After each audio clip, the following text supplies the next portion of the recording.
Now playing at the Rep through the end of the month. It's a play called Soups, Stews, and Casseroles, 1976. How about that? It started in March 12th last week, and it runs through the 30th. Soups, Stews, and Casseroles was taken from a book called Staying Alive, the 1970s and the Last Days of the Working Class. That was in 2012, written by our next guest, Jefferson Cowie. Jeff, you are a professor at Cornell University, and you are putting on some type of panel discussion at Webster? Yeah, I've been doing a series of events connected to the play, and so this afternoon we'll be with a couple of other historians talking about events of the 1970s and how it sort of laid the foundation of our own time. I think that'll be about 4 o'clock at Webster. Okay, 4 o'clock at the Emerson Conference Room, 120. It's free and open to all who want to come by. Anybody who wants to join us. What is the premise of the book, Staying Alive, the 1970s and the Last Days of the Working Class? Well, there used to be a thing in the United States we called the working class, and I think it's still out there. Working people are still out there and amongst us, but we don't think about class, we don't think about inequality, and so the book is really about how all that fell apart, how unions fell apart, how communities changed, economics changed, and politics changed in such a way that we really stopped thinking about questions of political economy in the United States. Is this all part of that income gap? Indeed, right, about? Yeah. If you were basically to trace inequality, about 1972 is the most equal year in American history. And then, what does that mean? I mean, what is the gap between the top and the bottom were closest in the late 60s and early 70s. After World War II, inequality went down and down and down. So we became more equal as a society economically. That reverses in the 1970s, and that's kind of the story I'm trying to tell in this book. And inequality goes up, and the rich get richer, and the poor don't really get poorer, but the rich get a lot richer. And so wages stagnate for working people, and the more affluent do very well. Not to sound like Jon Stewart, but why don't the working people just work harder? Well, they are working harder. They're working more hours than they were before. We're working more hours than our European counterparts by a lot. The number of hours per week has gone up. I don't have the numbers in front of me, but we've worked something like another month full-time labor a year than we did 30 years ago. So they are working harder, but jobs are also more fragmented. There's, it's not like you plug into the steel mill at 8 in the morning and clock out at 4 in the afternoon and your day's over. Now it's much more fragmented. You're holding different jobs. You are, trying to put health care together. It's just a much less stable scenario than it used to be. Is it, what do you blame one side or the other? Is it a bunch of sort of worlds colliding at one time? What was the final line on all that? It really is worlds colliding. It's a perfect storm of social, economic, and political factors that I look at in this book. And actually the play does such a remarkable job of pulling that out. I mean, it really is sort of, they catch the psychology of it, the economics of it, the kitchen table sort of dynamics of it, the way gender's changing. They do a brilliant job of that. So they capture it in 2 hours better than What's interesting is that technology created the working class and the middle class. Did it not? When you say technology, you mean automation and the assembly line and that kind of thing? Look at Henry Ford and all that, right? I mean, that created a working class and a middle class. Yeah, well, I think artisanal working class, i.e. people who actually worked with their hands and made things, existed, well before that. But yeah, the industrial working class emerges at the beginning of the 20th century, and Henry Ford strikes a bargain. If you work, we'll give you $5 a day, and that was extremely exciting. And the premise was that you would be able to purchase the products you made, right? So you can buy a Model T if you work for Henry Ford. That was the idea. I think that bargain's gone. I want to get to $5 a day, but can you make the argument that since 1972, that technology has sort of ruined the middle class? Yeah, technology plays a big role in this, although my argument is a little more slipperier than that in the sense that one of the questions I look at is why weren't workers and politics able to respond to the new technologies, to the new demands around civil rights and gender questions? All these changes happen, and rather than kind of revitalizing all of those things that came out of the 1920s and 1930s as organizing drives and the unionization and the old form of the Democratic Party, it actually collapses. It just doesn't have the staying power that a lot of people thought it had. It was much weaker than people thought. A lot of people think even working class, middle class people. Now, when you say working class, do you mean middle class people as well? Or what's the definition there? Yeah, no, this is very slippery, and in America, it's a very complicated thing. Right. So here's how I talk about it, and you can put whatever words you want on it. But my argument is basically, if you're not talking about something, it doesn't exist. And we have not until very recently been talking about working people. But in terms of how I think about class, I think you have people who basically work by the hour. That's tend not to have a lot of power in the job. That's about half the people in the country. Then you have what I call the professional middle class, which are people like me, professors, lawyers, accountants, all the people who do the sort of literal middle stuff in between the people with the money and the working people. So I tend to, when I talk about the middle class, I talk about the professional middle class, actually people who are literally in the middle. Otherwise, you muddy the waters because 99% of America will say they're middle class, and that doesn't mean anything. Right. Interesting. Okay. So there are many working class, by your definition, who say, you know what? That guy invented that. That guy deserves his $1 billion. That guy should keep the lion's share of his money. And so what if my salary's not going up? So what if my benefits are cut? That guy deserves it, and I'm going to vote to take care of that guy to the detriment of me and my plight in life. This is the argument of the age, for sure. You've captured it extremely well. I disagree with it. I know a lot of people would agree with that framework. But my argument would be most things, a guy has an idea or a woman has an idea, comes up with it, puts it in a market, and things are going great. But that is actually, if you get down to it, a collective enterprise. He may be the genius behind it, just like Ford was. And he created it. But it is ultimately put together by a lot of people. And those people deserve good pay, good benefits, and the ability to raise a family, put their kids through college, which is becoming a much, much more elusive goal than it used to be, because they are participating in that broader project that maybe that one entrepreneur has come up with. I don't think a lot of people begrudge. Take your coat off. Stay a while. Jeff Cowie, our guest, he's going to be leading a panel discussion today.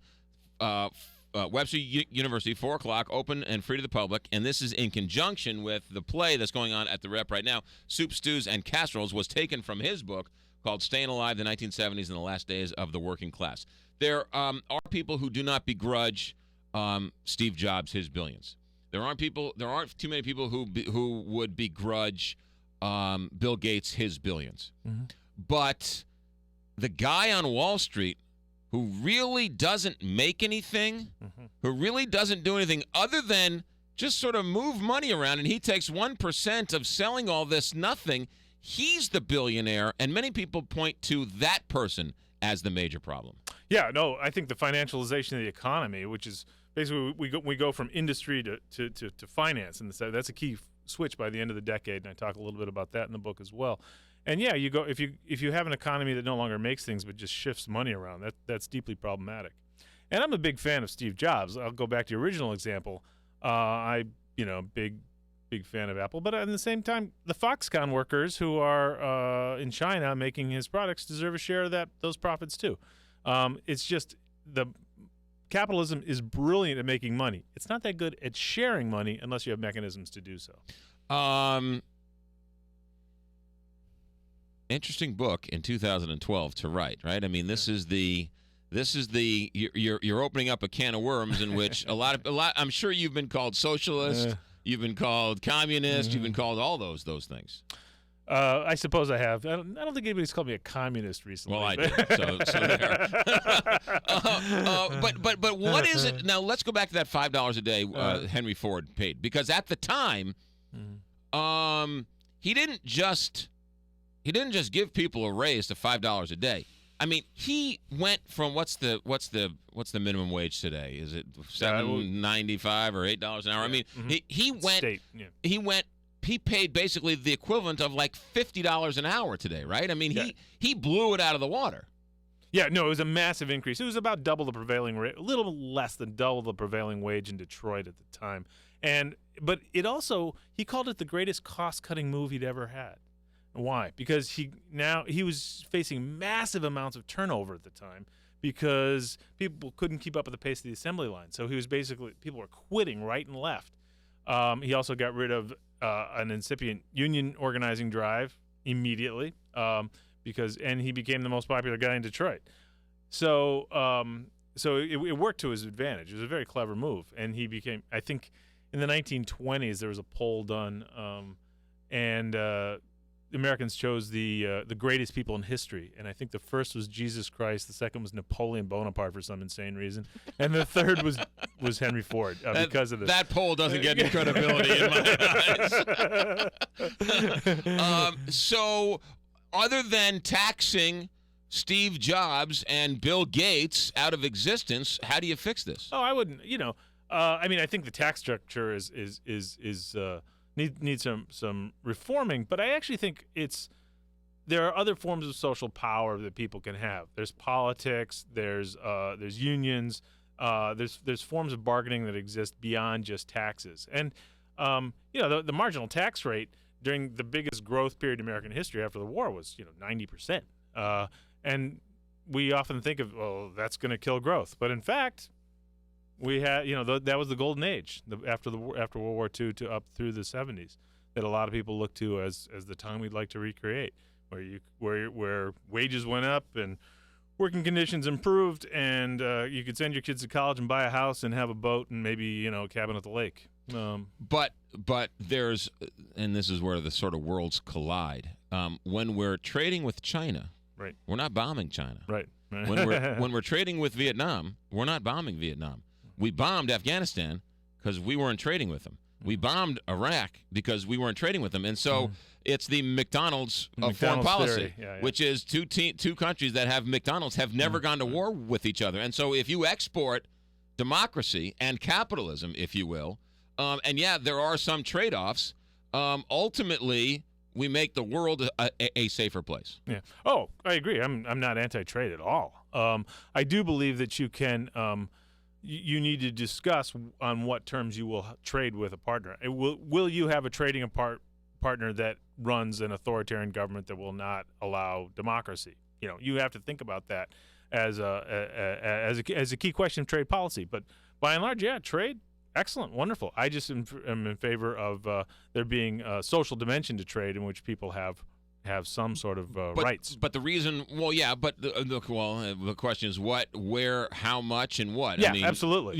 Should and that's a big Apple discussion. be in charge of paying for everyone's health insurance in China because they're making $5 a day or whatever, $1 a day making my iPhone? Right. Well, so a lot of the iPhone is actually not made in China, believe it or not. A lot of it's made in Europe. A lot of it's made, So there are high roads and there are lower roads to respond to the global future. If you look at a place like Germany, you have excellent design, you have excellent wages, you have excellent social policies. It's a wonderful possibility. You do not have to race to the bottom and compete with the lowest. You can raise the standards up to the highest. What did you look at in terms of the informed voter or the uninformed voter? Because both sides today will say the person voting for Obama is clearly an uninformed voter, and the person who's voting for Mitt Romney, the other side would say clearly is an uninformed voter. Was it that contentious in '72, or was there a different?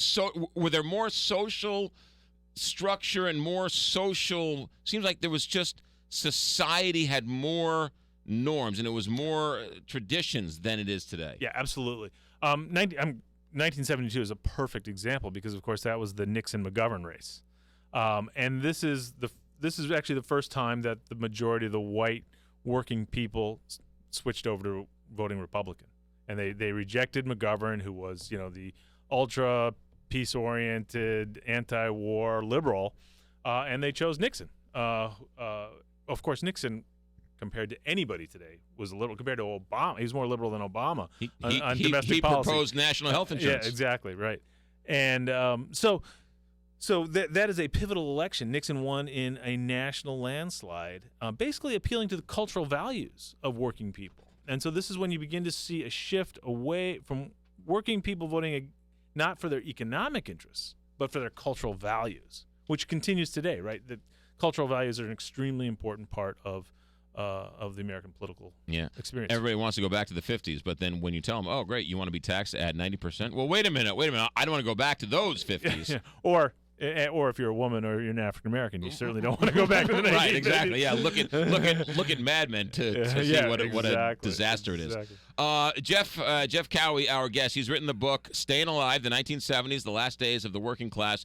2012. It's out there where all great books are sold, including on your iPhone or your tablet. Bookstores going away. Another sign of the times, Indeed. If you will. This book was turned into a play, Soups, Stews, and Casseroles, that's now being performed at the Rep on the campus of Webster Universities. How did the book become a play? How did that happen?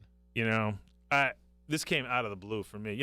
I'm an academic historian, and so I'm toiling away for 10 years on a book like this, and suddenly out of the blue somebody calls and says, oh yeah, I used your book to write a play. And it's what? Which footnote did you develop into a play? So the Rep called me, and the director there, Seth Gordon, said, hey, this is we did this. It was inspired by your book, and the playwright Rebecca Gilman is a very gifted playwright at Northwestern.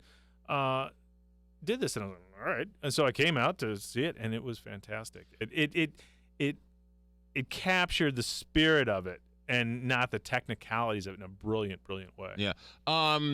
Jeff Cowie, our guest, Cornell University. I held my own with you, didn't I? Oh, I did very well. I mean, I think A-. How about that?